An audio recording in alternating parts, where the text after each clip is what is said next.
Good morning. Again, good morning, good afternoon, and good evening. I'm very happy to share this session. This session is entitled Space, Social Media, and Digital App. It's one of the track A session of this conference, and it's really touching the core concept of this conference. We will have a very relaxed session. We have 3 presenters, so most probably we're going to allow 25 minutes for each presenter rather than 20 minutes. We have a very interesting presentation from Professor Mohammed Al-Jassar and Professor Dietrich Neumann and Professor Manu Sopti. Just an introduction. We will hold on to any question and answer to the end of the session, and we will start by the first presenter, Professor Mohammed Al-Jassar. He will present a paper entitled Moderating Culture Change, Moderating Cultural Changes, Socio-Spatial Virtuality in Arab American Immigrant Lives. And it's co-authored by Mohammed Al-Jassar and Lynn Marie Devon. Mohammed Al-Jassar is an assistant professor of architecture at Kuwait University. Previously, Al-Jassar worked in Kuwait Institute for Scientific Research and as an intern at Biddle Thorpe and Walker of Sydney, Australia. Al-Jassar, at the time of submitting this abstract, was at the University of Illinois, Urbana-Champaign as a visiting scholar working in 2 research projects.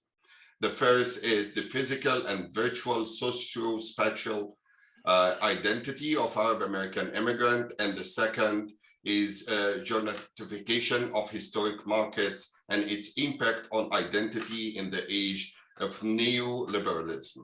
I would like to welcome Mohammed to present his abstract.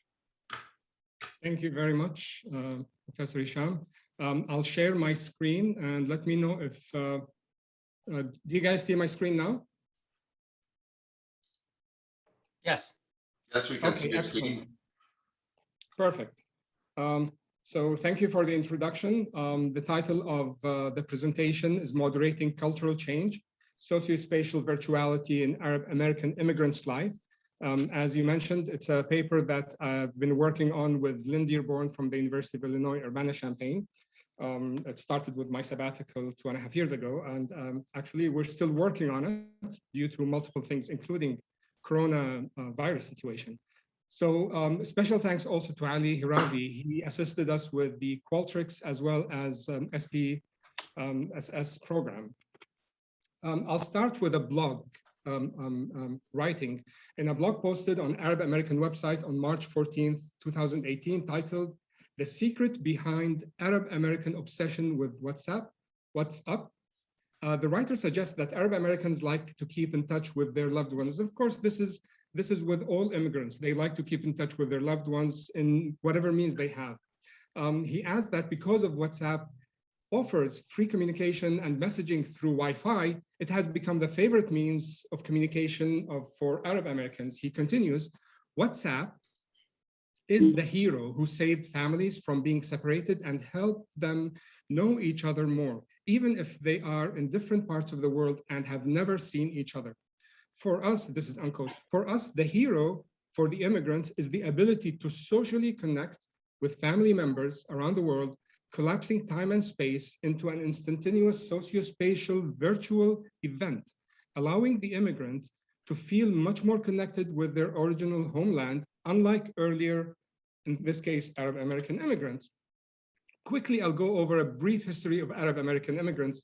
Most historians, most scholars, they would categorize them into 3 major migrations, like Renda Kayali. However, some scholars, and I probably would go with the 4th as well, because there are, I think, 4 migration periods. Pre-1880, not many Arab American immigrants. However, there were several who migrated or who came to the US with the ships, with the explorers' ships.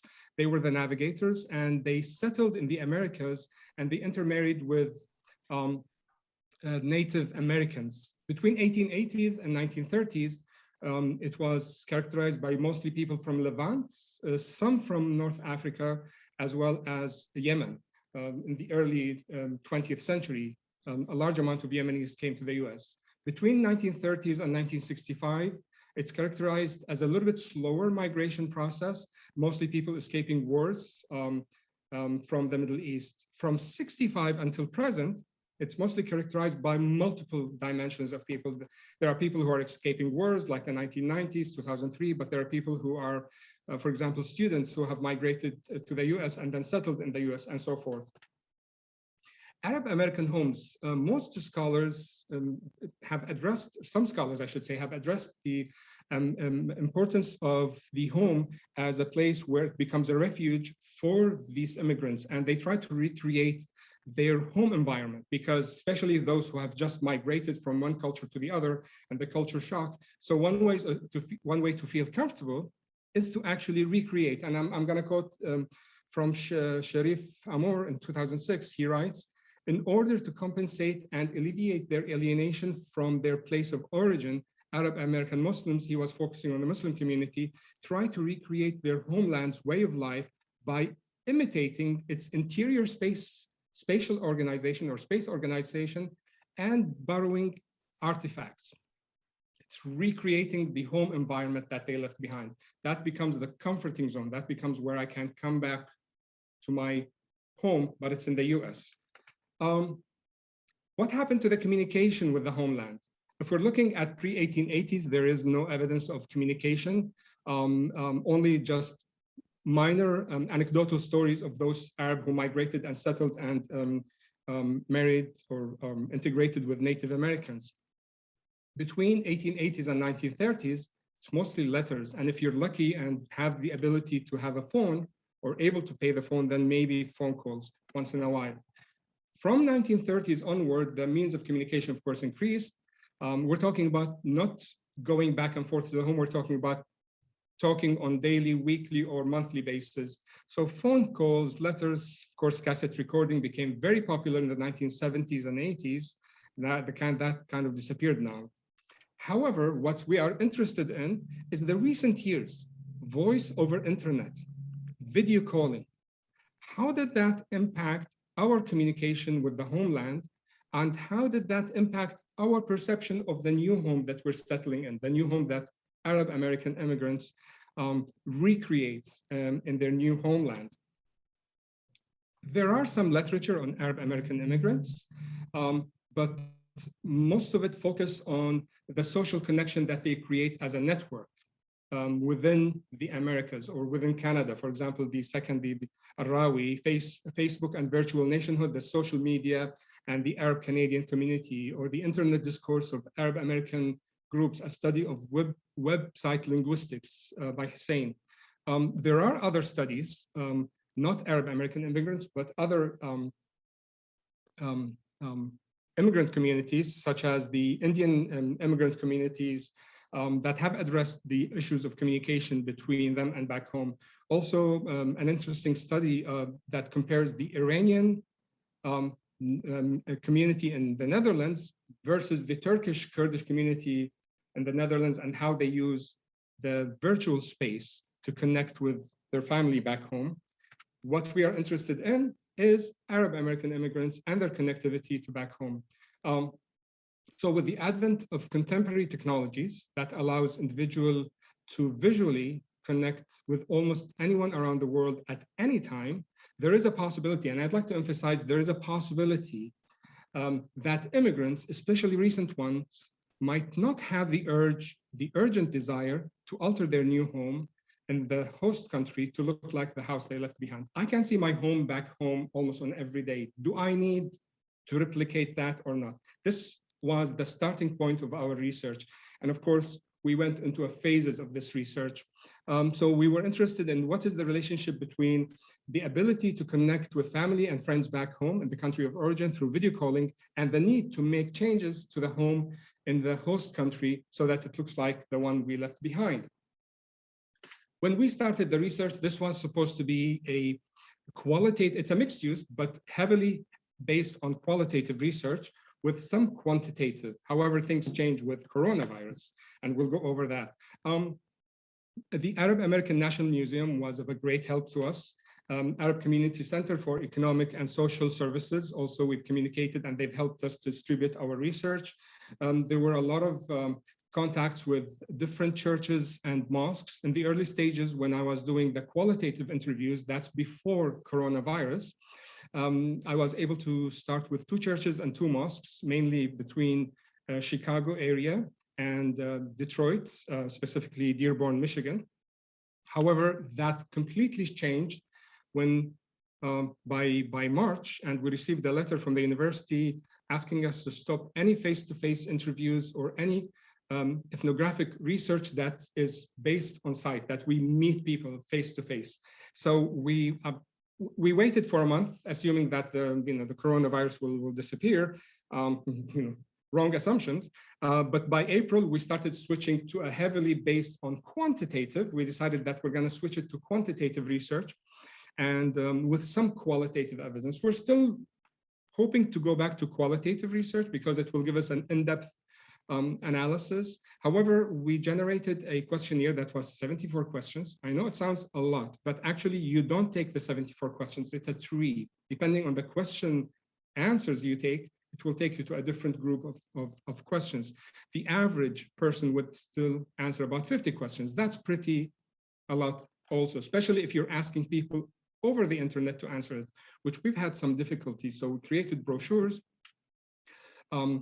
We created strategy for distributing the brochures, or QR code, hoping that this will probably promote it. We visited Dearborn extensively, and I'm just putting my picture here, trying to beg people actually to take the survey, but not talking to them, just giving them the flyer and asking them, go to the site, please take the survey.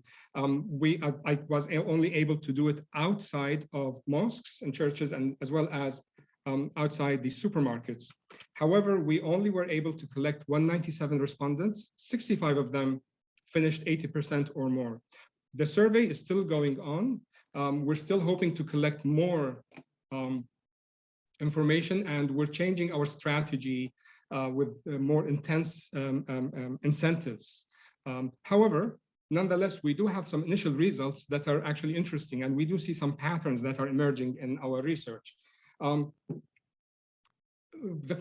Actually, this is the second question. Are you first generation Arab American born in the US or second generation? 60% are first generation of the respondents, 40% were second generation. We were, at the early stages, we were reluctant to separate them and do the analysis separately or combine them. We decided to combine them and then separate them when we have sufficient respondents. For today's presentation, I'll focus on about 4 or 5 questions. We did a one-way analysis of variance, ANOVA, that was used to test the variance of means in means of answers to question 41 and 43. And we're going to go over these questions based on the demographic: age, gender, religion, education level, marital status, household income, and self-identity. However, while we were doing the analysis, we decided to also go with regression analysis because there was a pattern that emerged with certain questions, and it's interestingly enough, we found some significant outcome. So the regression analysis was used to model the relationship between independent variables of the frequency of video calling, which is question 35, and the home ownership of question 21, as well as these were the indicators, demographic indicators, as well as 2 dependent variables that came from question 28, and I'm going to go over these questions: the level of changes intended to be made to the current home and the level of changes already made to the current home. The initial research results: this is the question 35, do you ever use video calling to chat with family back home? And about 80%, they go between always and sometimes. The seldom, never is on about 20% or so. So we decided to look, this was all generations. We decided to quickly look at just first generation, and the outcome is the same, more or less. It's about 80% always and sometimes, and the seldom is about 20%. So we decided for this analysis, for this stage, to have the combined both first generation as well as second generation and beyond. Though we do think that we might find some differences if we collect, like, for example, 500 and more respondents. One interesting anecdotal story about the qualitative data when we started before coronaviruses, there were patterns that emerged that when we interview female, 2 or 3, I think the total, we interviewed about 9 or 10 in the early stages, and then Corona happened. There was a tendency that most people would say, no, I don't want to use video calling unless I'm ready for video calling. And there was this one female who said, I came to the US, I must show that I am doing well and successful. Therefore, I never video call when I'm in my pajamas. I video call when I'm dressed up or at work to show that I'm successful. So video calling is being used to communicate that success identity that they're seeking. So that was our assumption. And, you know, with the qualitative, we assumed that when we go to quantitative, we'll see the same pattern. But no, actually, it emerged differently. This is an alluvial diagram. And of course, the majority were male from our sample. But when we look at the female, the majority of the female, they're either always answering in the always category or in the sometimes category. So my initial assumption that this idea of presenting myself well will deter me from doing video calling was not necessarily as successful. Of course, it needs to be further examined to see the details of this. Initial research outcome to question number 41. To what extent do you agree with the following statements? And we asked, video calling makes me feel closer to the home I left behind. Video calling reduces my need to make my current home looks like the old home. Video calling increases my need to make my current home looks like the old home. Or video calling, I use video calling to see physical changes made to the old home. There were some patterns, but we didn't find enough to create significant results with it. But there are patterns. Again, if we increase our pool of answers, we might have more significant. Question 43, to what extent do you agree with the following statements? I feel my current home serves my current social needs, or serves my cultural needs, serves my religious needs. It fits my identity as a person of American. It fits my identity as a first person of Arab American, or it fits my identity as a person of Arab only. And they can choose whatever they want. The one we found significant answers in it was between question 28, 21, and 35. So 28, what have you changed or would like to change in your current home? And then we gave them a list, and then also others. So flooring, you know, light fixtures, wall paint, windows and doors, adding windows and changing the interior of the house, changing the exterior of the garden. One interesting thing, people who were able to purchase a home, they, especially from Levantine and North Africa, they start to plant plants that they've had in their home of origin, either to use it as for food, like, you know, pomegranates and so on, or to remind them of home, which is certain flowers. Some would say, you know, certain flowers, they would plant it to remind them of home. So even the garden becomes an extension of this house. You know, did you add an exterior garden, and so on and so forth. Now, with our significant findings, and I'm going to focus on these 2-3 slides that are coming next. When we look at the level of change intended to be made to the home as a dependent variable, and we look at the frequency of video calling with the family members in the country of origin, we found it to be significant and positive predictor of indicating the intentions of a higher level of changes to the current home environment. Also, age was a significant, you know, the older you are, the more changes and the intention of changes. I'm sorry, the older you are, it's negative. The older you are, the less intention to make changes. And the younger you are, the more intention to make changes. And that's also kind of expected. That once you're older, you've already made the changes, there are less changes that you intend to make.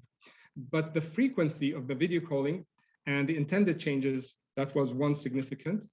This is what became very interesting for us and an outcome that we were not necessarily expecting, but we're happy to find it. the level of changes that are already made to the home environment. We put it as a dependent variable, and the frequency of video calling. And the result was that a result indicates a significant and positive relationship between home ownership and age with the level of changes made. So the older I am, that actually also agrees with the previous question, the older I am, the more changes that I've already made. The next one, which is really interesting, video calling, frequency of video calling with family in the country of origin is significant and negative predictor of the level of changes made to the current home. So the more changes I make to my current home, the less likely I call back home. And it was quite significant with when we're looking at the numbers. And if we're looking at the R-square, and because this is social science research, so R-square above 0.1 is pretty significant. So it's 0.43. So it's a good predictor, 0.438, with a significance of 0.013. So it's a higher prediction. This is what we want to focus on. Why is it that the more changes I made and I settled, the less likely I would call back home? Now, we do have some initial hypotheses, but we still are sifting through the data to look further for evidences of why this pattern. I just want to point out that this particular instance, the changes that are made does not necessarily mean that I'm changing it to look like the home I left behind. This is our next step. We do want to do a more a multiple regression, but we need to have a larger pool of answers to be able to do a multiple regression analysis. All what we're able to do right now is simple regression as well as ANOVA, two-way ANOVA analysis. So do I have, how many minutes do I have? You still have 5 minutes. Oh, perfect. Then I'll go, this is my indicator if I have time or not. Then I'll go to some image analysis. Part of what we, part of the survey, I think question number 50 and beyond, we're asking the participant to voluntarily give us a couple of their photos, if they wished to give us, and to give us a narrative about the photos and how does it relate to their identity. The ones we had a good amount of photos, actually, unexpectedly, and a good amount of photos. But we do have a problem that most of them only agreed consent for us to use the photos for analysis, but not to show it. And the ones I'm showing right now are the ones that gave us permission to show it in presentations as well as to publish it. So I'm going to only show a couple that actually gave us that permission. One thing that is a pattern of Arab Americans is the chandelier. And this is not something that we discovered. This is something that is already talked about in multiple research prior to that, that chandeliers, becomes a status symbol of the house when they move in. I'm going to give a couple of profiles for different people and how they answered. So this is the image analysis. So this is a female. She's a second generation and beyond. And when we asked her to give us images of her home was her neighborhood, her garden. She was very proud of the neighborhood she was living in. And it wasn't about the interior of the house as much as the connection with the neighborhood. When we asked, this person is male, Moroccan origin, 26 to 40. He was very proud, originally from Morocco. He was very proud of his house setting, and he was very proud of planting vegetables that he would use for food. And with the table, displayed with Moroccan food and so on. And he repeated that when we asked the questions. He says, my home is a status, but that's it. So he looks at the house as a status, but for him, the home is also the garden. It's important for him, the garden that supplies his food. Another Moroccan, between 41 and 55, an image of the home, and then he talks about the artifacts that he would put in the house that reminds him of home. So it's this wood artifact on the side, and so on. This last one, it's very interesting. The previous two, they were first generation. This is a female, younger female, second generation. So she's born in the US. However, she's very conservative and very proud of having an Arab descendant, Arab American and Muslim descendant. And this is an image that she shared with us about her house. And she emphasized the religious icons that were around the house. Ultimately, what we want to do is we want to start to look at, if we increase our pool of answers, we'd like to look at the images that they provide us with the answers that we displayed earlier. And we want to also look at those changes that are made to the home environment. Did they make the changes to look like the old home, or it doesn't relate? We're still searching for this answer. However, we do have quite a lot of interesting patterns that are emerging from this research, and we're searching for ways to increase our pool of answers. So if you guys have any suggestions, I'm happy to take it. Thank you very much for listening. I hope I didn't take more than the 25 minutes. No, you've been very good. Thank you so much, Ghassan. Thank you so much for this amazing quantitative, qualitative research, Ghassan. And we hope to see this research by the end of your research. I know that it's still ongoing and you're still completing parts of it. So hopefully you can present the results on the coming conference. I'm going to move now to our next presenter, Professor Dietrich Neumann. Professor Dietrich Neumann is a professor for the history of modern architecture and the director of the urban study at Brown University. He was trained as an architect in Munich, Germany, and at the Architecture Association in London, and received his PhD from Munich University. His publications have dealt with the history of skyscrapers, movie set design, architecture illumination, building material, and in particular with the work of Mies van der Rohe. He has won various fellowships and awards, including the Phillips Johnson Award in 2003 from the Society of Architecture Historians, where he served as a president for 2008 to 2010, and was named a fellow in 2018.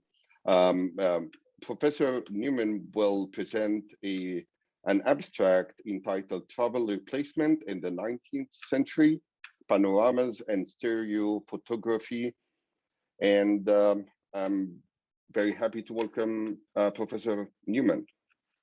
Thank you very much, Professor Issa. I'm going to share my screen right away.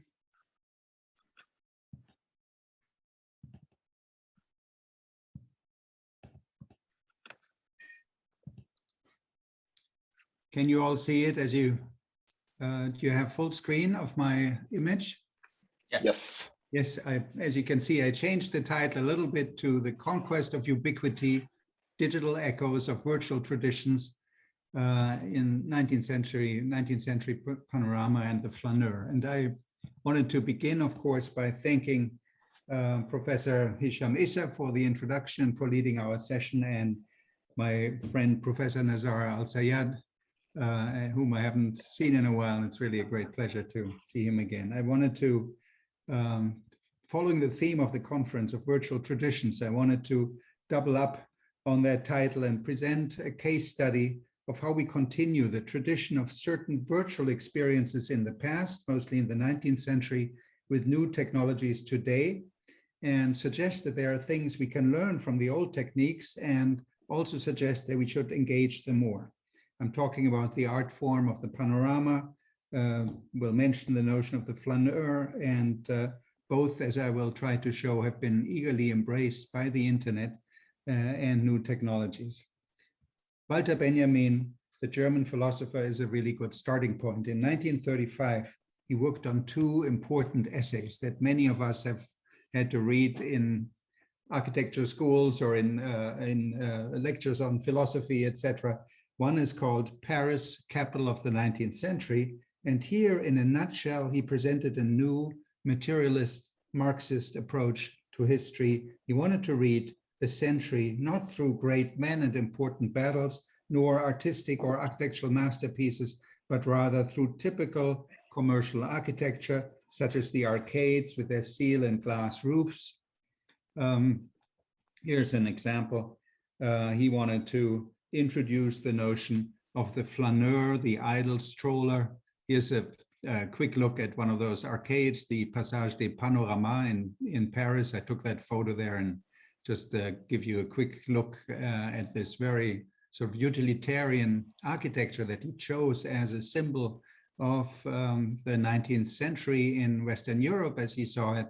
And of course, the notion of the flaneur, the idle stroller, a figure described by the French poet and writer Charles Baudelaire, who resists in a way the pressures of the capitalist system and becomes an observer, a detective even, and other notions in Benjamin's sort of set of descriptive sort of entries into an analysis of the century are the panoramas, these illusionist form of mass entertainment and political propaganda. And he mentions the short-lived World's Fairs, the changing interior, Haussmann's politically driven changes in Paris. And so he describes the century almost entirely through architectural and urban framing of an epoch. Each one of these elements are politicized, of course, by linking them to actors such as Fourier or Haussmann. So let's briefly look at the panorama that you see here, one of the oldest two panoramas in Paris. The whole thing of this deeply immersive experience that was invented in the very late 18th century, 1787, was ended up being an immensely successful form of mass entertainment, of political propaganda, of education, etc. And the way it worked, this is from the original patent here, or from a sort of illustration a little bit later, but it's basically the idea that a circular building with a painting inside and a sort of protective umbrella that limits your view and a fence that holds you back from getting too close to the to the sort of painting that surrounds you, in fact, creates a deeply illusionist sort of environment that, as it says here in the patent description, and I quote, it would make observers on whatever situation he may wish, they should imagine themselves, feel as if really on the very spot. So very immersive. And of course, we are immediately think of more recent sort of inventions that I'll get to in a second. There are a number of different motifs that were successful in these panoramas, what Western Europeans might have considered exotic, hard to reach locations, let's say Naples or Venice or Jerusalem. Here's a quick look at some of the earlier ones. Then time travel to maybe an important battlefield. Here's the city of Lucknow, for instance, in India. So there are colonial sort of undertones, and with these sort of panoramic paintings justifying the colonial enterprise. So always a certain degree of political agency there, very clear.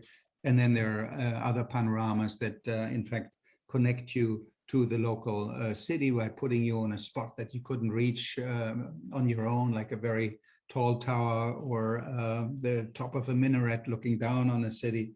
And so among the historical events are also images that transport you to the life of Jesus in Jerusalem, for instance. So religious propaganda there as well as a tool and as a theme.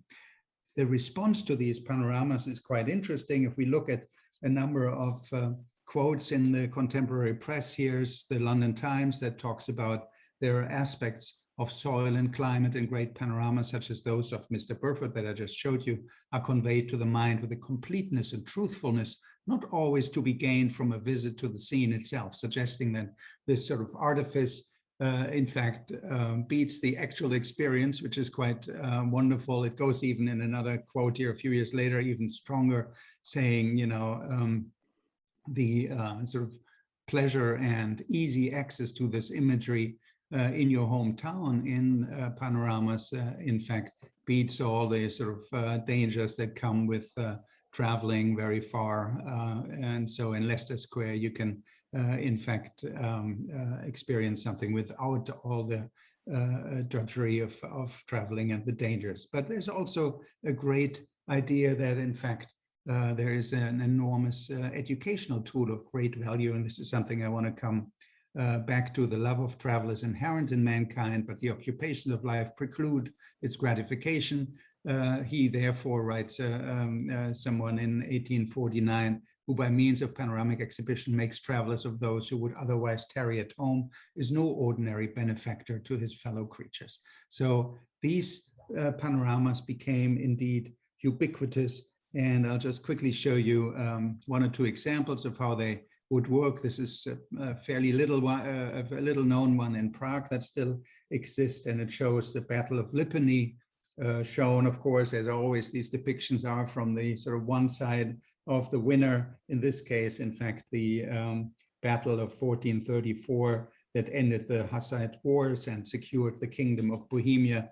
And this was established in the late 19th century and is still there. So I took a photo in there, a panoramic photo, to just give you an impression.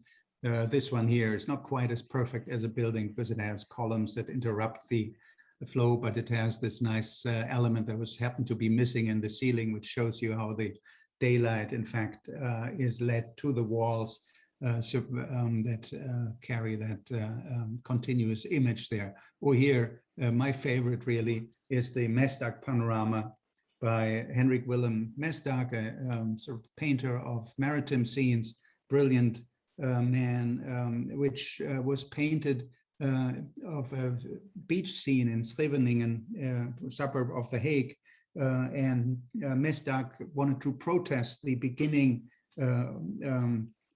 overbuilding and development there, intending, of course, to preserve this beautiful spot that he liked for eternity. And the interesting thing is that the panorama was actually established very close to the actual spot that it depicted. So artifice and reality were in close vicinity. It has been beautifully restored. It's still there.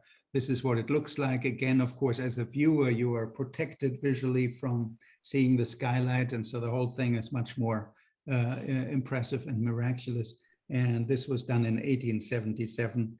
And I'll just quickly show you another view of the inside. This was after the restoration, a photo taken actually by a panoramic photo taken in that liminal space between the painting and the viewers on the platform. And you see the viewers here at the opening event in a second standing on the platform, held back so that their view is strictly controlled. And of course, they're enjoying a glass of wine there. And you sort of get the festivity of this particular moment of the reopening. And it's very important to me to emphasize that these panoramas were really a very powerful mass medium.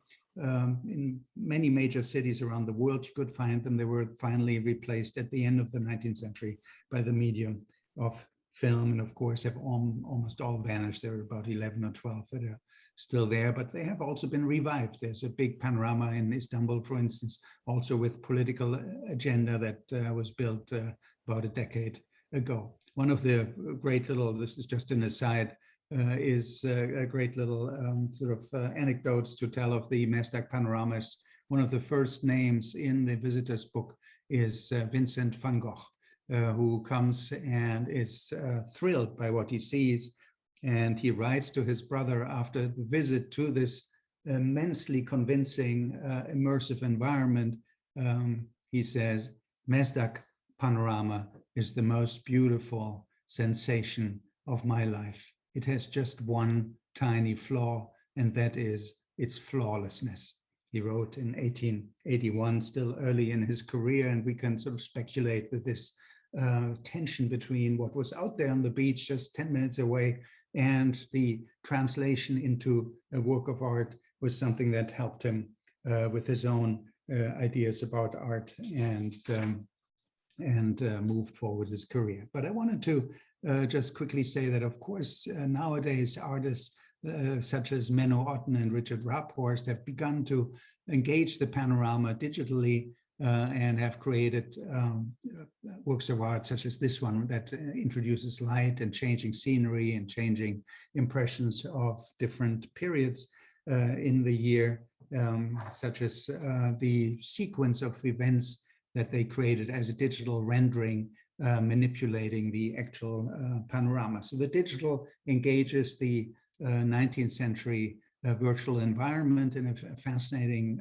fashion, as you can see here in this sort of sequence of changing light imagery over the course of a day. But I wanted to continue on and talk about the fact that the notion of the flaneur that we talked about earlier, the idle stroller who goes exploring a city, gets pulled into different directions, which was also seen as an almost sort of revolutionary anti-establishment and anti-capitalist move by Walter Benjamin, is something that of course lived on and was continuously politicized. I'm thinking of Guy Debord and his Dérive in the Situationist International in the 1960s, or someone like the Swiss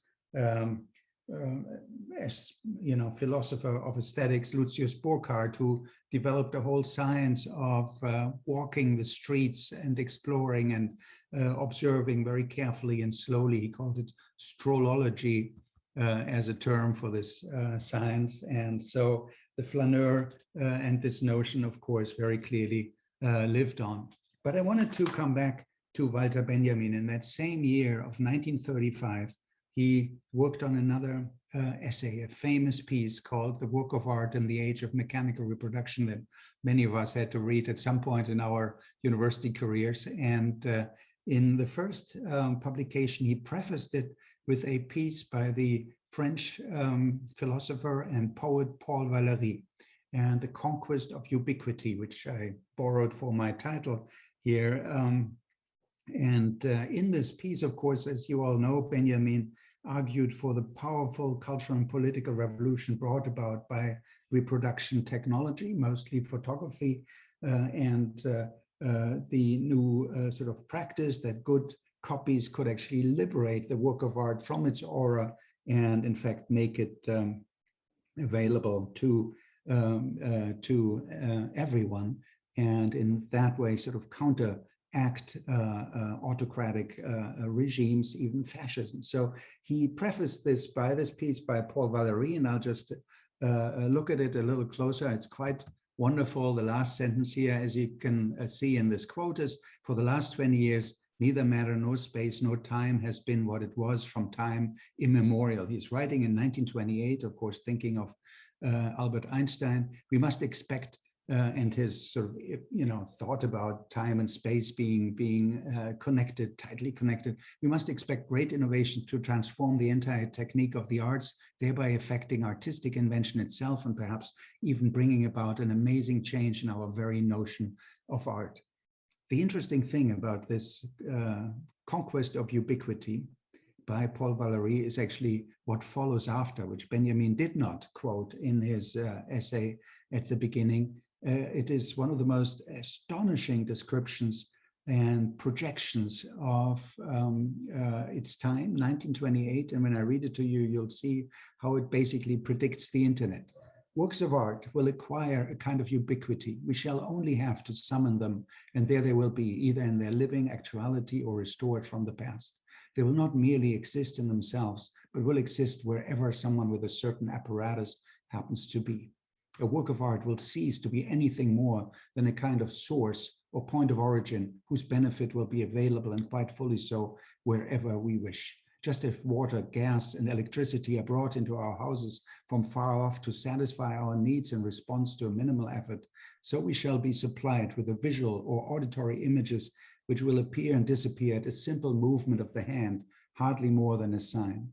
I do not know whether a philosopher has ever dreamed of a company engaged in the home delivery of sensory reality, he wrote, 1928. So almost 100 years ago, and what he described then, of course, came true to a certain degree with the availability of sensory reality and, of course, of images and auditory sound, etc. It's an astonishing piece of writing for 1928. So I wanted to just say that, of course, this astonishing prophecy in some ways of a home delivery of sensoriality came true in many ways through the internet. And I think it's worth looking at this for a moment.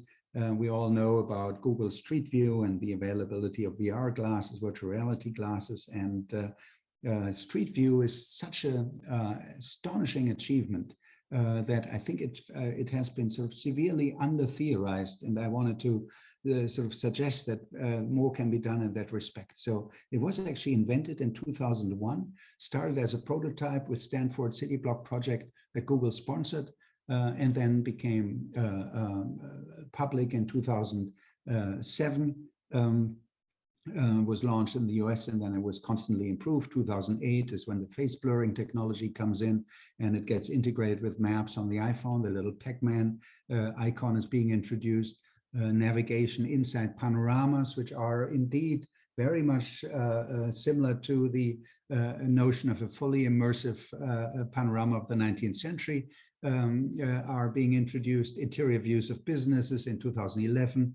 The fact that users can upload their own panoramas begins in 2012. Then there is virtual reality through glasses that is being introduced in 2015. Now users can contribute whole paths of connected photospheres, and high resolution Street View was introduced in 2017. And then, of course, sort of playful, not terribly important for us things are being introduced, such as in Google Japan has Street View from a dog's perspective, but that's just an aside. But the technology, of course, is amazing. And at the same time, while this happens, there's a sort of flood of essays that bring back the notion of the flaneur, this idle stroller in the streets of Paris, and sort of compare this activity of exploring a city and resisting this sort of pressure of business and the sort of capitalist machinations in a city, comparing that to our engagement with the internet. And you see here, death to the flaneur, praise of the flaneur, life of the cyber flaneur, death of the cyber flaneur. A lot of articles appeared, but mostly they dealt with just us looking for information on the internet rather than using Google Street View to actually explore actual cities. And that aspect, I think, has been underdeveloped. And of course, huge parts of the world, and it's worth looking at which parts have and which parts haven't have been covered by Google Street View. And you see all those blue lines here in the United States, for instance, or looking globally. Much of Europe has been covered, but also there are sort of white areas.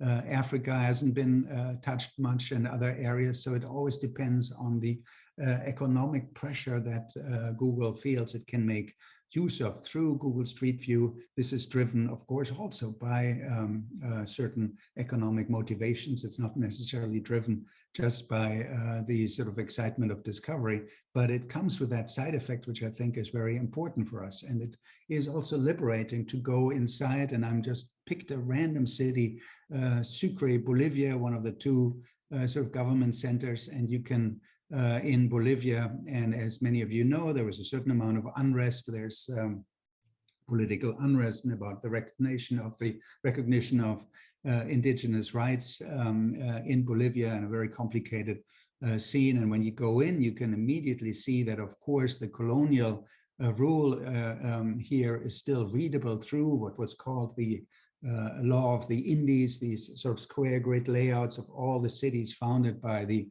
Spanish conquistadors. And then you can walk around like a idle stroller and actually explore, but you can also have a chance to actually connect with the visual environment of this politically charged situation there right now, or over the last few years. And so it is an amazing tool that allows us access to urban scenes and a sort of broader understanding of what might go on. And of course, many, many cities around the world have been made accessible this way, which I think is absolutely fascinating and needs more theoretical exploration. Or we can go in and in fact do the same back in Paris, this famous painting here by Gustave Caillebotte, and we can jump in with Google Street View and go into that same situation in a sort of panoramic fashion and understand this quarter in Paris, that the European quarter, with lots of street names, as you can see here,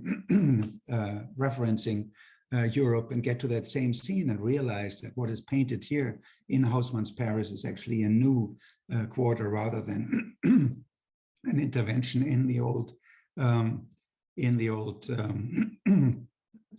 existing city, and so a really quite important departure from other sort of Haussmannian notions. So really interesting work can be done with these new tools, and I wanted to just for a second also say that at the same time where we have this sort of freedom of going into many different cities and exploring them, we also have in a way a new rise of the flaneur, where people like this photographer in Tehran, whose work I really like, Bahadur Hadizadeh, goes out as a flaneur through the streets of the city of Tehran and just holds his camera. It's like a DJI or a GoPro camera that gives you an angle very similar to your own field of vision, and holds it up and just walks the streets of Tehran very calmly for 20, 30 minutes without any edits, and let us be flaneurs in different cities. And so he does something I think really important for a understanding of different cultures. And I'll just tone down the sound here a little bit. And the sort of possibility of exploring different environments, comparing street scenes, and understanding the humanity in different locations differently. And so I think it is a very important and powerful tool that needs to be more theorized and carefully used. But the notion of this idle stroller and the flaneur is still very much alive and with us. So before I end, I just wanted to sort of suggest that, of course, the panoramic photograph is in a way the sum of all possible photographs and liberates us from the authorship of the viewer in one way. Here is the invitation of following a sort of flaneur and idle stroller around in a city that one might not have been to, in a different country with a different political and religious system. And of course, both of these still work in the sense that Benjamin described, the sort of political agenda that these tools of technologies and so on can provide us with. And I'd like to end with something a little more perhaps humorous, but it's a work of art by a rapper called Vince Staples, who used Google Street View for a new kind of storytelling, but also a very dark parable about race relations in the United States. He playfully engages Google Street View and through this, in fact, voices critique, playing with visual cues, with prejudice, stereotypes, and biases. So I'll run this just for, I have 2 minutes left, I believe. I'll just run that very briefly to give you an idea of what is out there and how these tools can still, in the old Benjaminian sense, be very powerful. So here we go.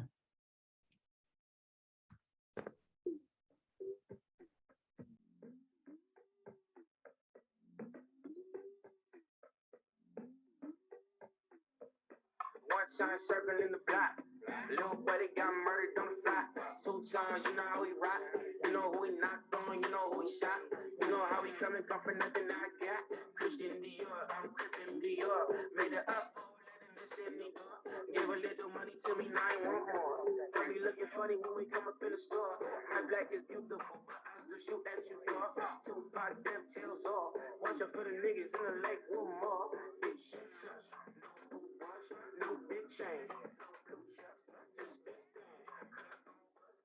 Short bus, but we ain't no one. We just wanna have fun.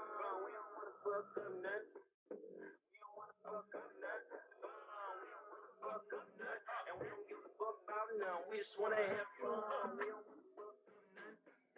We don't wanna fuck up nothing. So I'll end it here. And excuse me. And end it here, and just wanted to say there's a set of tools out there that I believe deserve more theoretical exploration. They're very powerful, and I think can be put to very interesting and politically charged uses. Thank you very much.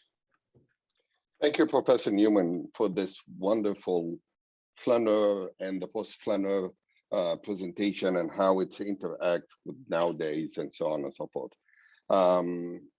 We're going to move now to our next presenter, Manos Sobti, and he will present a paper entitled The Withering of the Bazaars and Median, fake and real social score graphics in the new liberal Indian mold. Dr. Manu Sobti is a senior lecturer and director of international engagement in the School of Architecture at University of Queensland. Previously, he served as an associate professor at the School of Architecture and Urban Planning, University of Wisconsin-Milwaukee. Dr. Sobti trained with a prominent architect in India, Europe, and the United States. His award-winning work on landscape mobilities and mapping of early medieval empire and architecture along the Eurasian Silk Road and the Indian subcontinent is well recognized, especially his ongoing Central Asia's Amur Darya River titled Medieval River Lodges. Welcome, Professor Sobti. So I've shared my screen, just making sure that you can see it. Yes, we can. Thank you.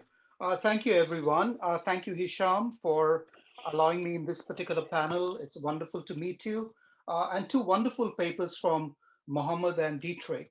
And of course, special thanks to Nazar and Mark for making this conference possible, and my dear friends who I have longed to meet, and I finally met up with them in this particular conference via the sessions that I've attended. So I just want to, because we have a little extra time, I just want to say that my paper, my observation, my ruminations that I'm going to present to you today are a result of a reaction to the last year and a half that's still unfolding, and it's creating this perplexing situation. And one of the most important things for me was what was happening back home in one of my homes in India, where this whole mass of migrants who in a customary manner work in the city were now returning back to their villages.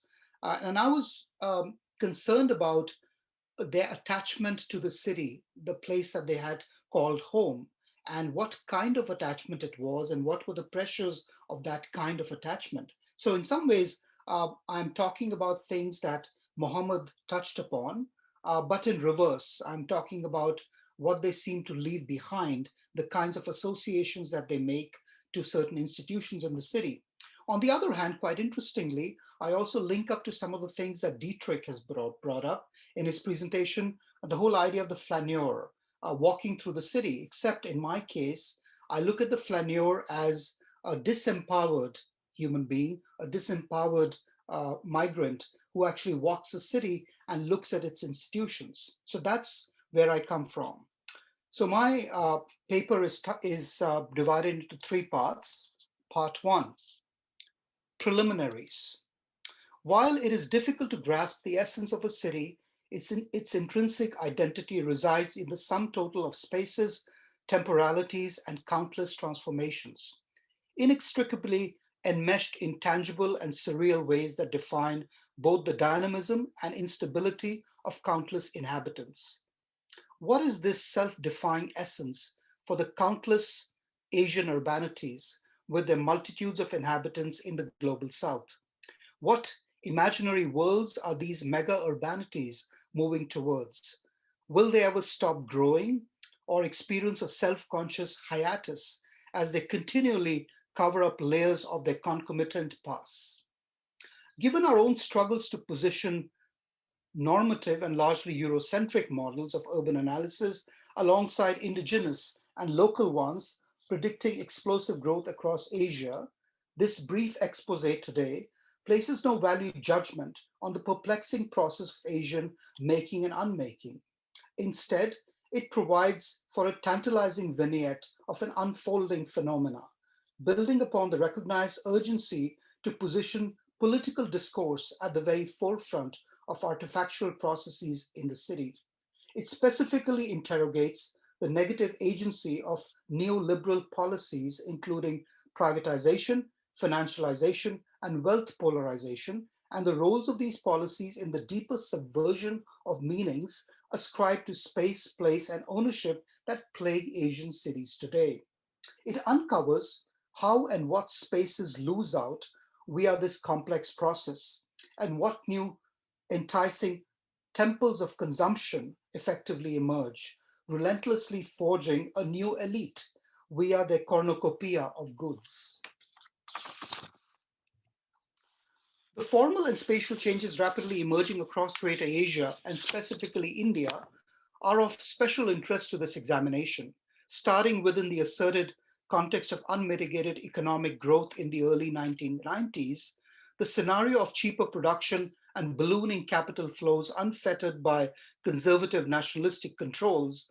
The last few so-called decisive Indian decades have been marked by the transformation of neoliberal ideas of marketization and economic deregulation.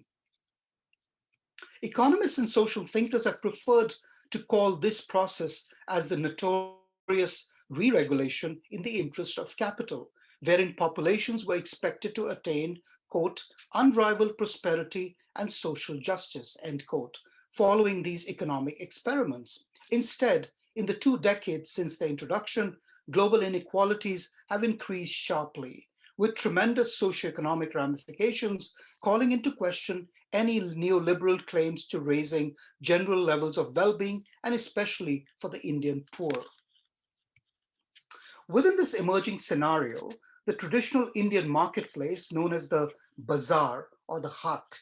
The bazaar and the haat are local names, but they are also terminologies that abound in other parts of the world, for example, in the Middle East.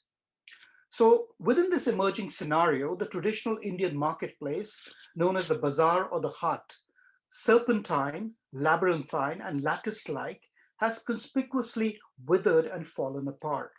So has the indigenous carnival ground and the city and the settlement Maidan space, the veritable indigenous and colonial social mixer since millennia. Not that these two spatial urban typologies no longer exist within the Indian condition, rather that in the neoliberal climate of reckless appropriation and voracious consumption, they fail to titillate the desires of the newly emerging elite, who are now endowed with expendable incomes at par with the nations of the developed world.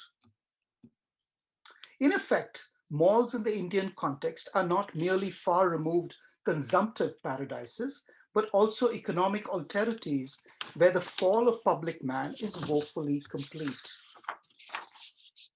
Part 2. The good, the bad, the ugly, the social incubator par excellence.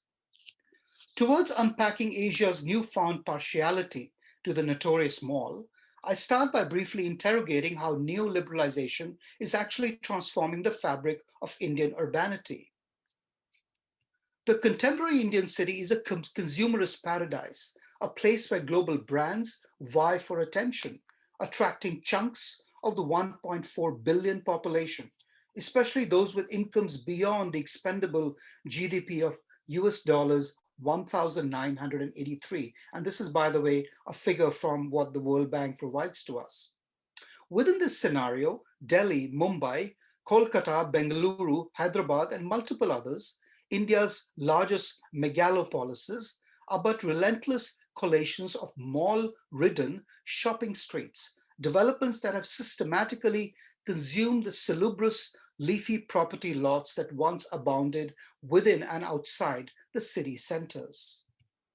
These bustling urban centers are now also identified as contested terrains, molded by purported world-class city aesthetics, the ongoing privatization of space, and the state's unapologetic ties to middle-class constituency. For the gang of Indian politicians, India's consumerist prosperity shines through everywhere, although it also glaringly reveals the marked absence of urban public space. In fact, it appears that the Indian brand of neoliberalization has over the last few decades insidiously discouraged investments in this direction. Urban public space in their best possible rendition are freely accessible spaces encouraging public assembly, fomenting debate and discussion. These spaces also demonstrate public ownership, like what you see in these pictures, creating social claims while undermining absolutist or private control. Such spaces have existed in India's past and present histories. However, modern-day India has remained noticeably miserly with both the grandness and the inclusiveness of its public spaces. So much so that the majority of these spaces, if they do exist between the vestiges of built projects, are now privately controlled by individuals or corporations, as in the case for the bulk of cities, including Delhi and Mumbai. Furthermore, mass assemblies of the public in these spaces, if at all, still remain strongly discouraged, if not entirely forbidden, courtesy the opportunistic resurrection of none other than the colonial era civic laws. Yes, the very ones that Gandhi had fought against at India's independence. In effect, Benjamin's quintessential flaneur would have found the dwindling audience in the phantasmagoria of Delhi's degrading urban environment today. And the flannery, the therapeutic pause in the hedonistic rush of city life, would be noticeably unpopular and impractical in the unwalkable sidewalks and much encroached city squares. In fact, Benjamin's crowd, a veil through which the familiar city is transformed for the flaneur, would be now found in the relative safety of the claustrophobic and predictable indoors versus the pulsating and unpredictable Indian street.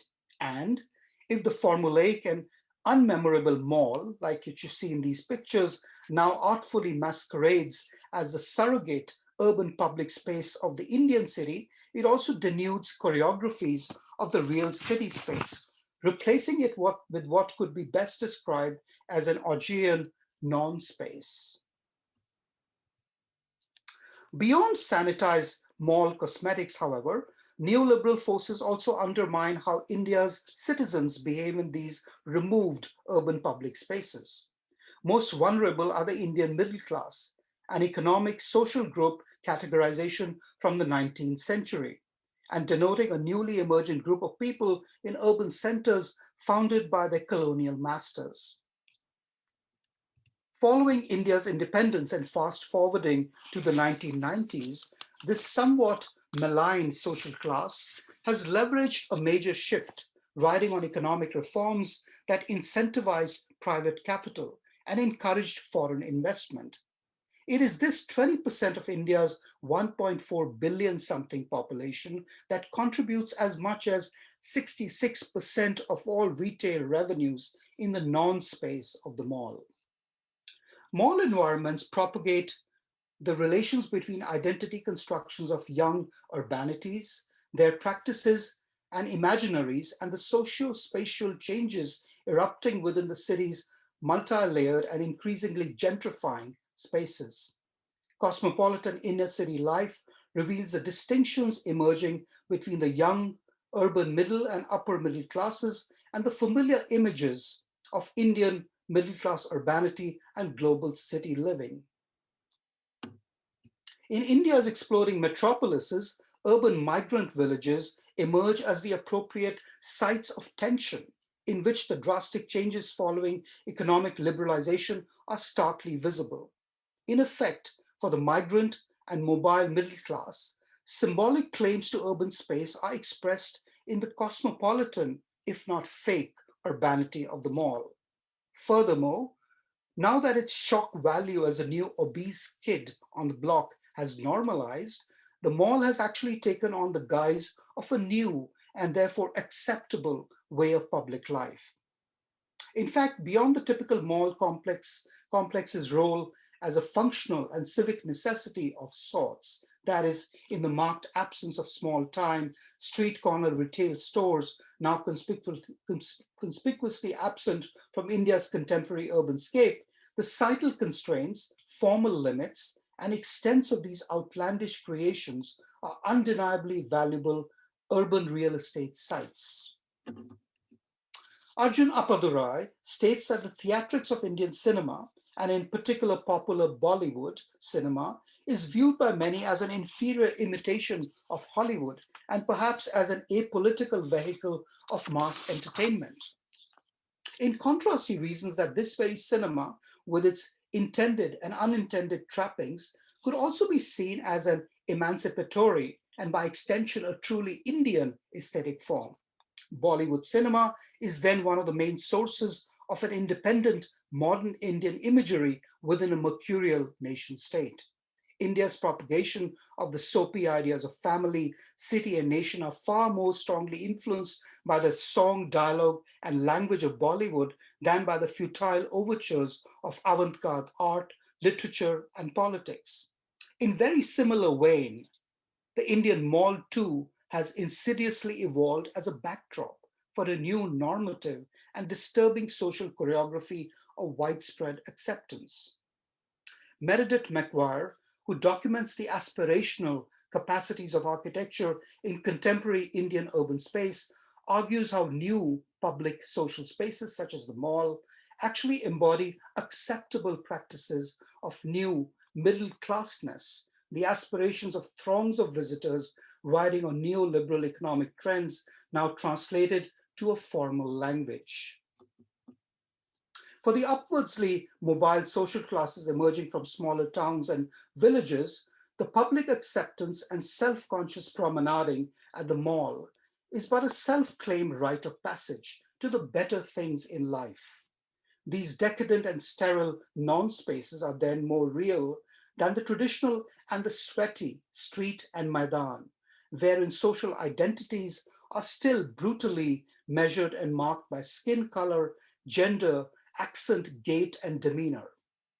In contrast, the mall environment superficially masks who you really are and what you can afford, as long as you look and behave like your part, even though this relief may only be just for a few hours. Part 3, the utopia of disciplined urban space. Within Asia, the belief in neoliberalization as a potent cure for national ills comes out of a valorized and epitomized Anglo-American development experience, even though such valorization remains sugar-coated with propaganda. The picture-perfect images of developed world cities and the like, showing neon lights, high-rises, malls, and so on, are bought and sold as ideals by local and national governments who benefit from their production and reproduction. These are the very same ideals that unfold in the economic and development policies of places like Delhi and Mumbai, transforming urban social relations and urban space in the same bite. India has always had an elite class, first the grand kings of antiquity, then the colonial era British educated, clerical indigenous elites, and finally the rising middle and the not so middle class today. But in the past, social fracturing along caste affiliations and an absence of a shared imaginary and spaces of interaction, for example, media space, had inhibited their ability to articulate a coherent form of elite class power. During the last few decades, however, despite caste and regional fractures, the middle upwards Indian elite has started to form a common media space and allude to a form of neoliberal utopia.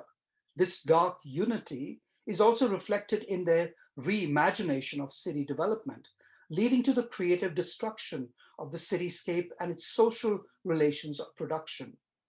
My use of the word utopia here is obviously sarcastic, a critique of Thomas More's notion of utopia, a utopia representing an exclusionary space, a space ideal for the elite or those acting elite and privileged society.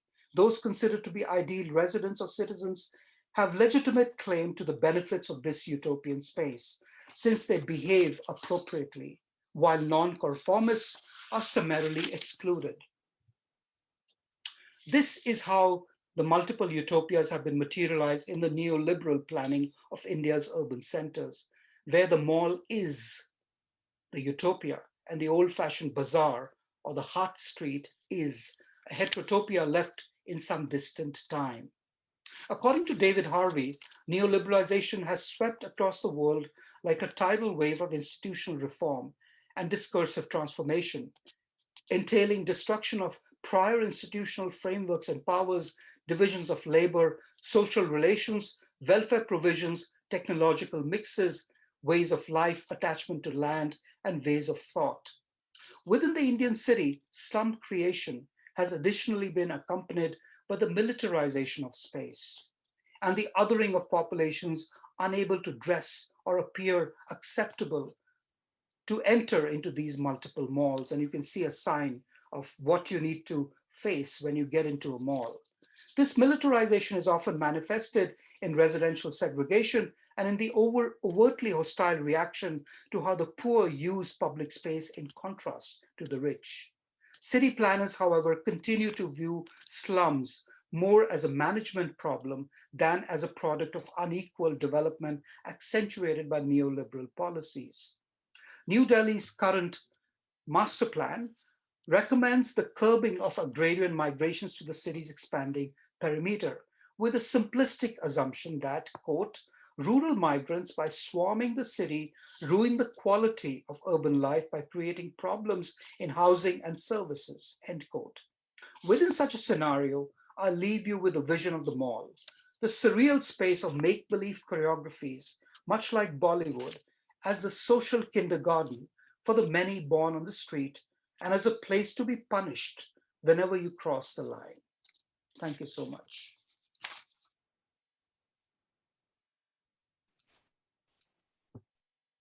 Thank you, Professor Sobti, for this wonderful presentation. And thank you for the other two presenters, Professor Jassar and Professor Newman, for the amazing presentation. And now, I think we have almost 40 minutes for Q&A discussion. So please use the reaction button down there and then raise hand if you want to ask any question, and then unmute yourself and put yourself on video to be able to ask your question. And then we take one question at a time. Hisham, we can't really put ourselves on video yet. Okay. Adnia?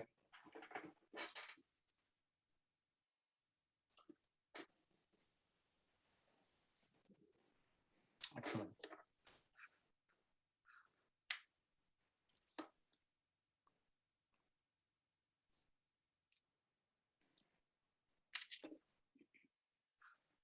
Nizar, do you have a question? Yes, I actually have a question and a comment. I'd very much like to engage both Dietrich and Manu. I very much enjoyed their presentations, and I think that they fit beautifully in the conference. And they raised some very interesting questions that I think we need to discuss as a group. And I hope, in fact, that both of you would stay for the final plenary session, because we could engage in a more serious discussion. You know, I use the same image that Dietrich actually used to start his talk, Gustave Caillebo's image of the boulevards of Paris. And my question to Dietrich, which is a slightly different question to Manu, is who is the flaneur in virtual space? So even in the things that you showed us, the connection between the virtual and the real is still very strong. And it's still, in a sense, anchored in the real. And I say that because I also believe that the flaneur, for example, in the case of the Iranian photographer that you showed, is absolutely not the Benjaminian flaneur. And I don't know if you'd agree or not. And in a sense, is the concept of the flaneur, and I know that that's a very difficult question posed to both of you. Now, in the age of virtuality and in the 21st century, coming fundamentally under question and critique. And I say that because, to turn to Manu, and again, going back to, since both of you invoked Benjamin, both of you are very much in this very specific tradition. When you started to talk about sort of the poor in public spaces, particularly the Mumbai poor in the mall, I'm very much reminded by Baudelaire's two very famous, poems, the one of sort of the family of eyes of poor people who actually see the glittering cafes of Paris on the boulevards, but they cannot enter. Or, the other poem, Beat Up the Poor, because the poor are creating this nuisance that we don't want to see. And then for me, it becomes like that the flaneur of Mumbai in the mall is a fundamentally different creature altogether than the flaneur that Dietrich actually presented to us, or the flaneur of Benjamin from 140 years ago now. I know it's a difficult question, but I really wanted to engage. It was very rich material. Fascinating question. I don't think I have a full answer, and I wonder if you could tell us a little more where you see the main differences between this young photographer in Tehran walking the streets and sharing his impressions at this very slow gait. So he kind of invites everyone to join him in being a flaneur. What do you feel is the main difference to the Benjaminian? I actually think that the main difference is cultural, that the exploration of the city in the sort of the early age of mechanical reproduction and the notion that you can actually represent what you see has fundamentally changed over the course of the 140 years. But I also believe that the other aspect of it is the culture of place itself, that what was being discovered in the Paris of the new boulevards is absolutely not the same as the Tehran of sort of a new liberal fundamentalist regime. That's my point, that I think the context requires a different approach to the medium. I have to agree, Nizar. Okay. Those are very good points, and that deserves more exploration. I completely agree. But it's a fascinating development with a thin string reaching back to Benjamin, but it's not the full picture. I completely agree, and there's more to be done and to be explored. But thank you. Yes, it's definitely worth differentiating. I just want to react a bit to that. I think that's an excellent question to begin with. I loved how Dietrich had constructed the idea of the flaneur. In my case, I deliberately took it for a walk because I actually believe that the flaneur, in my case, is more about the construction or the reconstruction of self, the imagery of self. And I think that's the part of the flaneur that we normally do not talk about. We talk about the flaneur as living in the imagination of the city, and living in the imagination of the city with the city as a backdrop, and that being a point of remembrance. But I think for these poor migrants, I think the idea of what they carry with them away from the mall, that they only can visit a few times because that's what they can afford, is, I think, quite different from that other construction of flaneur. But I feel I sort of invert the whole idea of the flaneur on its head. And that was the reason why I brought it up. Absolutely.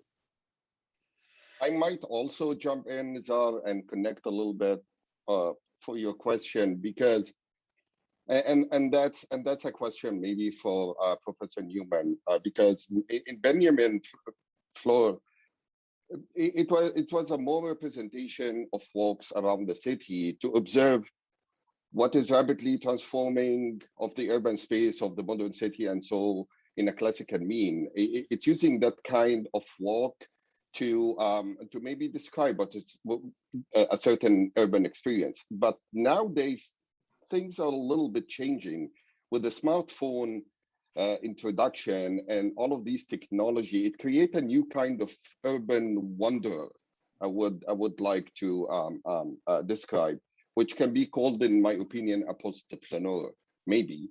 I don't know if this is a new term or not, but maybe it could be a post-flaneur, where they are also altering the perception of the city. They are not necessarily authentic representation of what they see. Sometimes they altering a lot of their videos, sometimes altering a lot of their works to present a certain image of the city itself, which in my opinion could pose a two important questions. The first one may be if there's any difference between the original flaneur and the post-flaneur in public space in terms of rhythm and pace, and if so, to what extent smartphone affect that? And the second is if there's any difference between the flaneur and the post-flaneur in public space in terms of visual attention. because this is what's really makes a difference nowadays in terms of using the new technology in the post-Flaneur era. So maybe Professor Newman can address the two questions. I have to say, I love the term post-Flaneur, Hisham. I never thought about it, but it's a definite, new concept that needs to be explored. I was about to say verbatim the same thing. I love your creation of that term. Post-Flaneur is absolutely wonderful,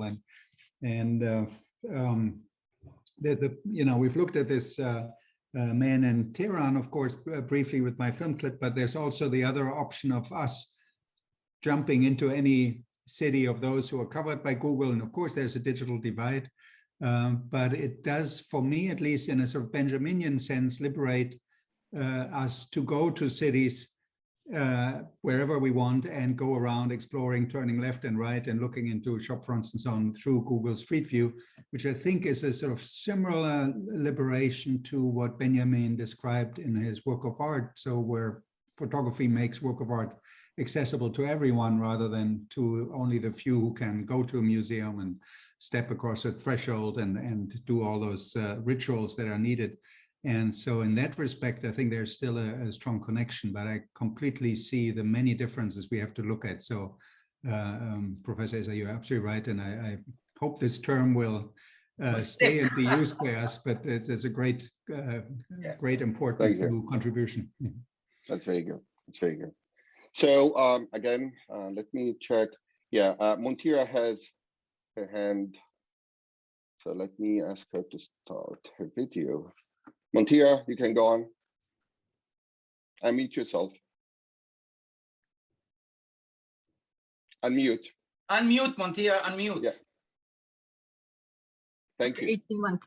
Actually, I saw Ipek had her hand up before me. I don't know if I should defer to her. Yeah, but I think she lowered her hand. We didn't. Okay, all right. I have a question that maybe connects from the paper of Professor Al-Jassar to Professor Neumann, which is issues of representation of self, actually exactly as Professor Sobti just framed it just now. We saw in Professor Al-Jassar's images really how virtual representations bring out your best self and your worst self. There are these like extreme curation things that you want people to see or to not see. And, so we have like internet trolls, being on one extreme, and then we have the people who have these, picture perfect homes. And I speak as someone who has joined many IASDE sessions in the last 3 days wearing pajamas. And I'm very conscious to keep my video off when I'm wearing my pajamas and asking a question to the audience. And so this act of like personal composition, sort of like the way that every food item that you've ever eaten in the last 2 years is highly composed. People are also composing these narratives of their, sort of public personas.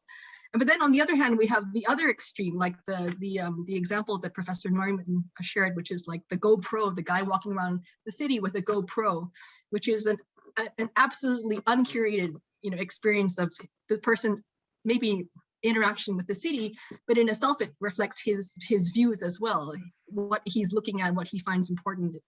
It is in itself also kind of an active representation of that person from his authorial point of view. And so we have these kind of two extremes, and I wonder, it's really more an observation. I don't have a particular question, but I wondered if you wanted to have a counter observation on this point. Muhammad, you want to go ahead. I'll go ahead. No, I completely agree. That's a very good point. I think there are degrees, I guess, right, of curation. And the video I showed you was sort of rather uncurated, but there's still the choices of, pace and gait and which street. He went on Wadi Assar Street, which is one of the longest streets in the Middle East, and sort of a center of commerce in Tehran. And he chose that, I think, on purpose, but tried to take himself out of the equation. There are many others of these street walking films out there, all locations. And sometimes you see there's somebody showing off his skateboarding skills or do, a little more personal interaction, or the camera actually moves to focus on certain sites and so on. And I like this one because it was so reduced, but I think you have a very good point there. You can't really, the author is still part of the equation. that's where I think Google Street View comes in with this ubiquity of choices that we have, where we can, as viewer, and I find that very liberating. I do that a lot when I procrastinate to actually explore cities I haven't been to, and turning left and right. And I think it's an amazing accomplishment, despite its limitations, and of course driven by commercial interests and so on. But I think you are absolutely right there, that the author is in those films is certainly still always in the picture. Yeah. With regard to the Arab American situation, and when we asked them about the use of video calling or images, but mostly the video calling to start with, the initial was that video calling was a means of communication, but also a means of showing that we made it successful in the US. And this is where my initial assumption was that probably I'll find more people saying, I don't want to use video calling unless I'm in the perfect setting, though we didn't find that once we opened it to a survey. Nonetheless, there is this idea of, when we asked them to show us their homes, the ones that gave us insight into their homes, for the most part, they showed that perfect image, like the guy who's sitting in front of the table and so on. Or they showed us neighborhoods. I mean, I showed one of them that showed her neighborhood, but there were several when I asked, and the question that we posed was, can you share a domestic picture of your home inside the home? Several were actually just giving us the photos from outside, what their home looks like from outside. Of course, there's the other aspect of Middle Easterns are very conservative about the domestic side of the home. So sharing a domestic side, a visual domestic side of the home, is not necessarily something that's very prominent. And we were actually surprised that some of them gave us permission to use these images. But yeah, I think the image, especially video calling, is communicating status as well. Mm-hmm. In terms of where they stand, how they made it so successful in the US. I'd like to, probably there was one image, maybe I'll show it, maybe not, depending on the time, but can I share my screen for a moment? Yes, you can. Is that possible, Hisham? Yeah, it is. Can you try? Okay, so if you see my screen now, with this very early image, this is one of the first, supposedly the first Syrian family to migrate to the US, and this photo is taken in 1880. I just would like to translate what they have. The father, this is the father, and the sister. They left a chair for the mother who died, and these are his sons. So he has 6 sons. What he writes in Arabic, and he's holding it in the tip of his fingers, he said, "Ha ana wal awlad sa'adna bil hurriya." Here I am with the kids, happily free.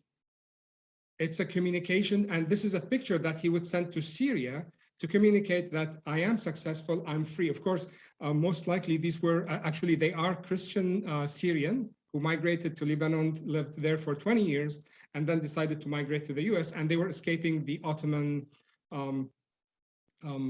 oppression at that time. There was some problem with the Ottoman and the Syrian Christian communities at that time. But the fact that they're communicating their freedom, and it was very important for the father to have that sign to display it. So I think it is a way of communicating status, communicating where we are now. I stopped the video sharing. I just wanted to maybe link Mohammed's paper with another paper we saw yesterday, which was a researcher out of University of Hong Kong looking at migrant communities in China and how they built what she was referring to as remittance houses in their homelands. And this one very poignant story of this one woman who works in a factory, works overtime all the time, and herself spends only, she said, dozens of renminbi on herself per month. She doesn't even go to the supermarket. But when she goes home, she'll spend up to 20,000 renminbi to buy things for the family and her children, who, and so forth. But as a result of this, she can only go home once every 2 years because it's such, a burden. So meaning to say that you show, this successful you to your people at home when your reality is probably you're living in some factory dorms in squalor, so I guess the virtual representations just allow you to do that through space and time.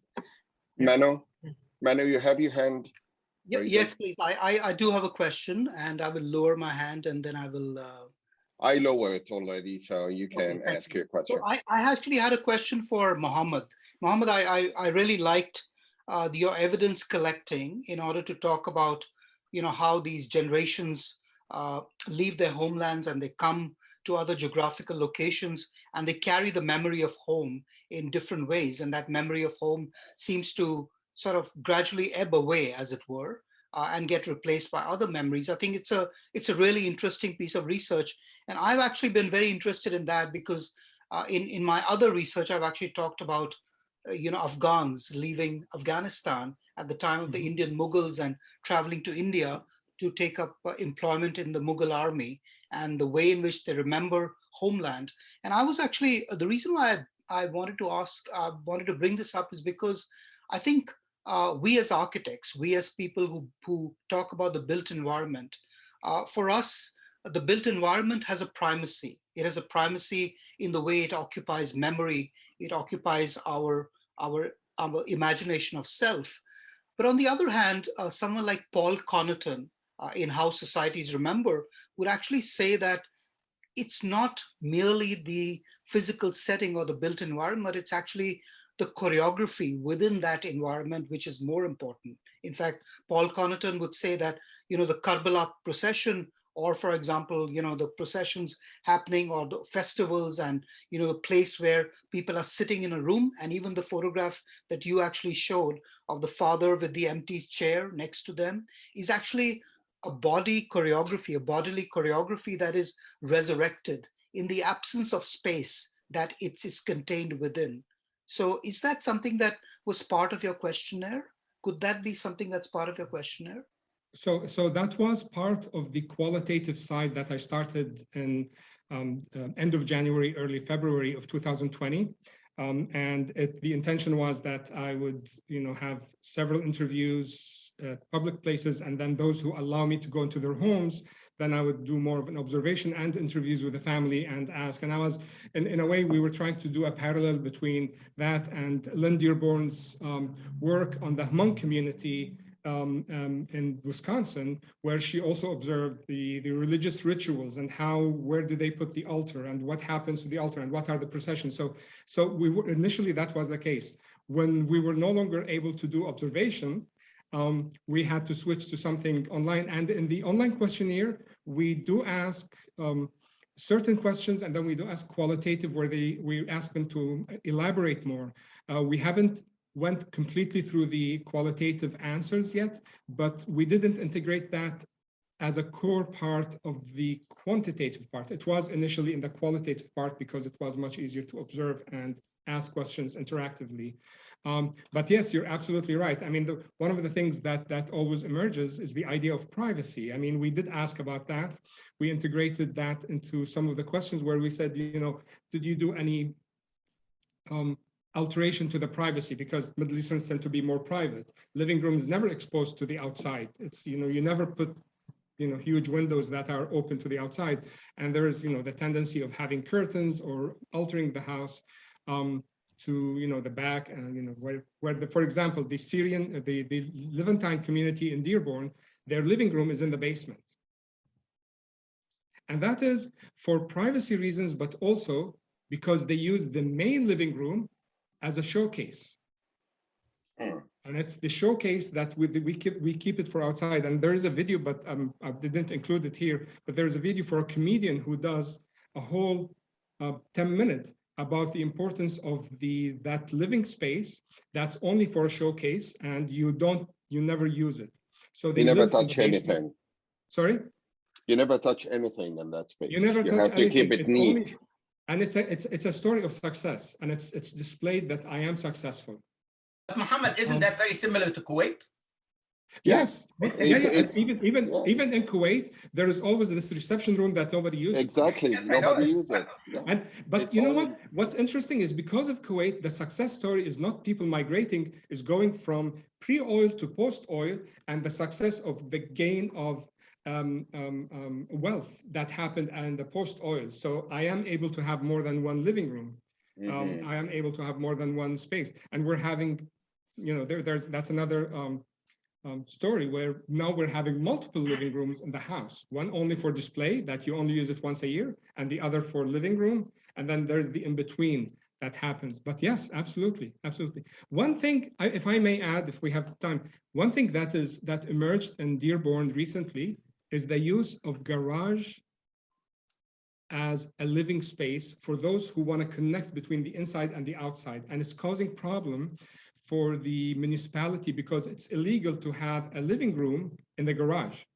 Yet a lot of Middle Easterners, they're converting their garages into a living room, especially from the Mediterranean, where the connection, you know, instead of a balcony, I can have my hookah and my coffee and everything and watch the passerby. This we didn't, unfortunately, because we stopped the qualitative at an early stage, we didn't get into that part of it, but hopefully in the future. Okay, yeah, go ahead. Just wanted to throw in that, you know, there's sort of cross-cultural similarities. I remember in Germany, very similar. You would have in many houses a Gute Stube, which wasn't used for anything except guests on Sunday or something, and otherwise children were not allowed in there or anyone. And the same here in the United States with a parlor that would also not be used, and the family would really live in the other rooms of the house. So it's fascinating. Thank you. Okay, so I have a question from IPEC. She had to leave. And she sent that question over the chat. And that's for all of you, but specifically for Mohammed Jassar and Dietrich. So excellent panel, all of the three papers connected in a wonderful, though provoking way. So her question for Mohammed, I was wondering if certain practice, e.g. cooking, may be more productive to inquire about changing home design practices, because the individual household items, e.g. chandeliers, are determined by the fashion system now in all homes seems to be of IKEA catalog, whether in Michigan or Istanbul. Can we still talk about distant culture in terms of design objects today? And then the second question is for Dietrich. So she has a more question of about what would Benjamin say about Hadzara work in Iran right now if he would express it. So Jassar, if you would like to address the first question. So if I understood the question that specifically deals with the kitchen environment and the cooking and so on, if that's how I understood it, and we do have a question about the kitchen and the activities because we do have an assumption that the kitchen is the first or one of the first things to be altered. Traditionally, Middle Eastern cooking requires a lot of spices, especially from certain regions. So the integration of having an open space kitchen to the living room is not something that is very common in the Middle East. But we still don't have enough data to start analyzing that part. If that's what I understood from the question. I think she mainly focusing on the fashion system itself and the global IKEA or other, brand furniture and how it's been used to satisfy different original background home furnishing and interior design. So maybe we didn't, we didn't look at it from that perspective. We did have question about, if there was any changes that were done to the kitchen and so on, but not necessarily about the style. We didn't have that part as a backdrop. And again, that could change if we collect more data and more images, but none of the images, and this is something interesting, none of the images were of the kitchen. Yeah. All of the images were either of the living room or of the garden and outside the house, but we didn't receive any single, and again, the kitchen becomes the most private domain, part of the most private domain, just like the bedroom in the Middle East. Yeah. Dietrich. So just very quickly, I can only speculate, of course, but I suspect Benjamin would have been delighted to see Bahadur Hadizade's video because it's partially a sort of fulfillment of his prophecy of liberating the work of art and giving authorship, much more authorship to and agency to those encountering it, and the fact that, you know, now these cameras are more widely affordable and the work can be distributed easily. I think the notion of authorship has really changed in the age of the internet, and I think Benjamin would welcome this additional agency very much. Okay. Our next question is from Tiago Castel.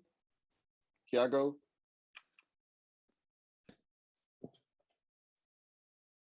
Hi, hello. Hi. Congratulations for a great session. I mean, these were three fascinating papers, and as Ipek said, they really asked very interesting questions of each other.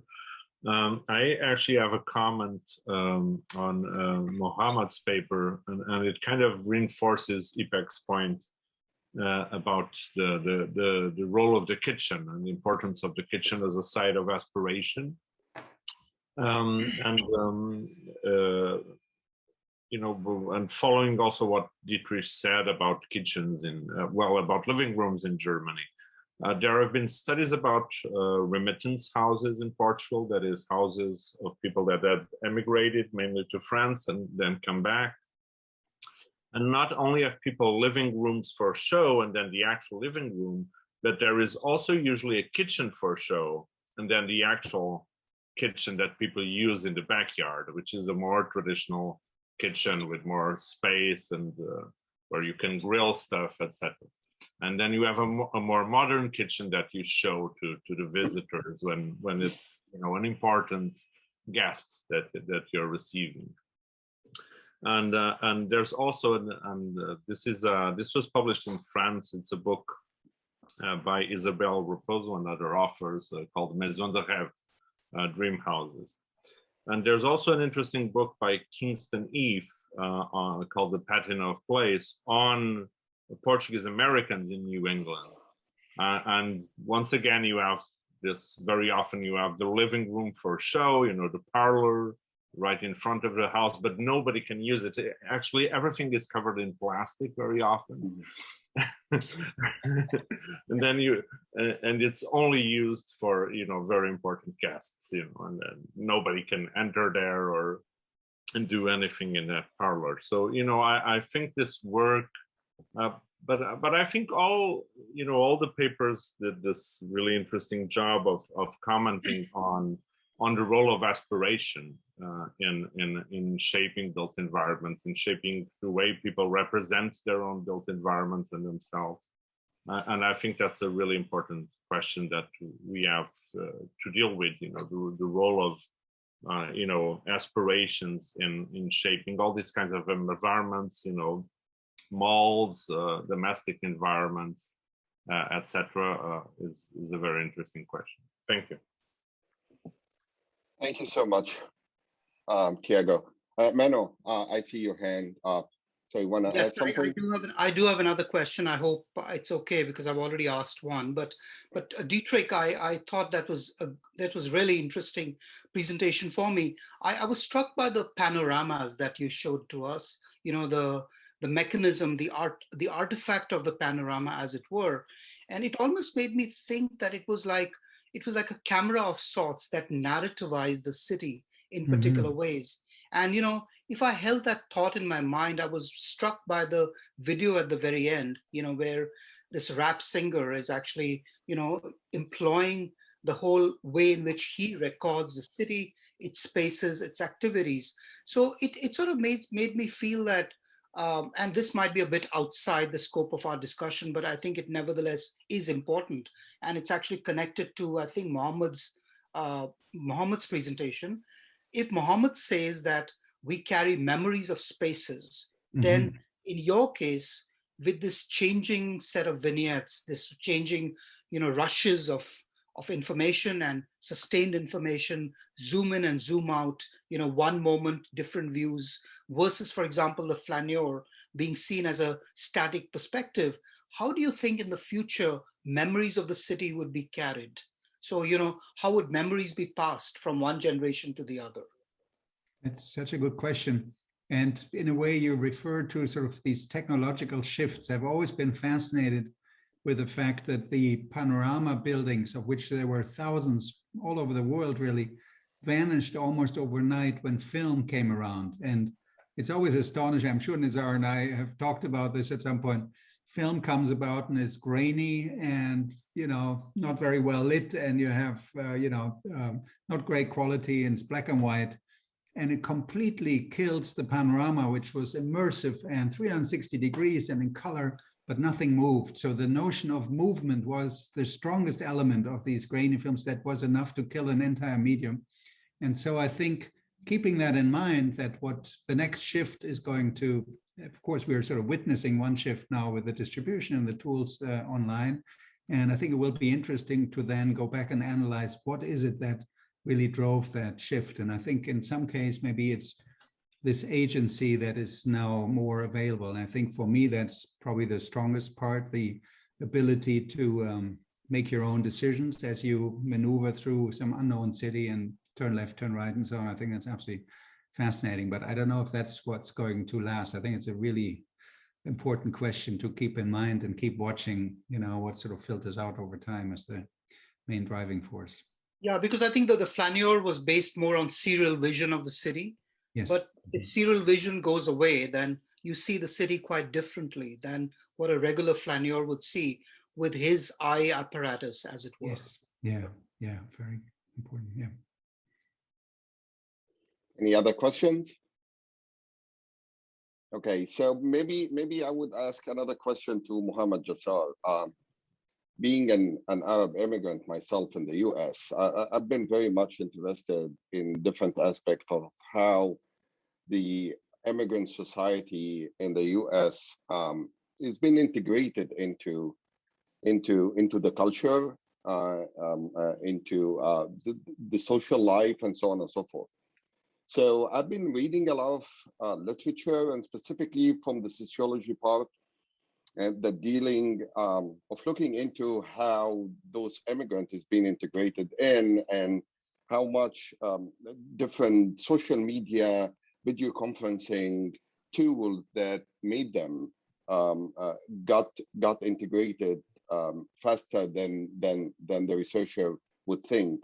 But one of the finding of that is also probably that the immigrant, when they connect to their home country, suggest that the increasing of use of virtual means and video calling by the immigrants in the host country is partially because of they have a lot of time, and specifically in the early immigration period when they just arrived and so on, due to the lack of meaningful economic activity and employment and so on. So they tend to do that kind of connection through the social media. But once they start to be established, and once they start to be financially stable, they more tend to do less connection through the social media. And that maybe remind me of two of your remarks, that people, it's on the other side. The people, once they tend to get financially stable and get more stable in their host country, they tend to show it. Okay, so they move maybe from the social media interaction into the virtual conferencing mean to show what is exactly over there. So they use the social media in the beginning of their transaction, and then when they got stable, they use the virtual one. What do you think about this argument, about this finding? Is it true that is more? Have you ever addressed that in your research when you talk with your interviews, people that you interviews? Did you sense that in the early moving to the US, they increased their interaction with the social media, but not with the video conferencing, and then once they got stabilized, they start using the virtual conference rather than the social media? So I didn't look at it, to be honest, in that specific way. We're looking at the social media as an independent from the video calling to back home. Though there is a lot, as you mentioned, there's a lot in the literature that talked about the social media as a way of communicating and establishing their identity in the new environment. That's what you're looking at, but yeah. We didn't look at it. I didn't look at it from the perspective of looking at the comparative analysis between the social media, the usage of the social media, although this is a very good observation that maybe we should integrate it in our next phase. the use of social media versus the use of video calling to calling back home. Nonetheless, what we've noticed is that for the calling back home decreases the more you are, of course, the more you are established.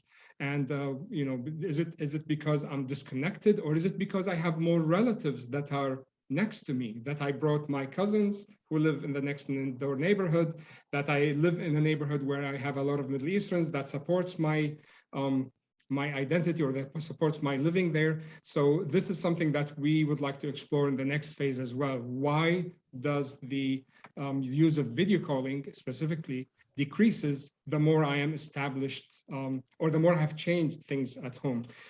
With that, there is, though, something that comes up from the literature, as well as when we're observing there are some differences as it relates to religion, of the assimilation process. So there's tendency that Christians would assimilate much faster to the communities in the US. And we were expecting that Christians would have less usage of video calling, but actually they use more video calling than Muslims to connect with family back home. Even though they are much more easily assimilated, they still have a much more use of video calling to connect with back home. So we looked at these aspects, and hopefully we'll look at, you know, we're planning to expand this research to not just Arab American communities, but that once we have enough for the Arab, we're opening it up to other communities, hopefully within a year or so. Thank you. Any comments from our three presenters? Any questions from the audience? I really enjoyed Manu's Mohammed's presentation. I really learned a lot. Thank you. That's very good. Nizar.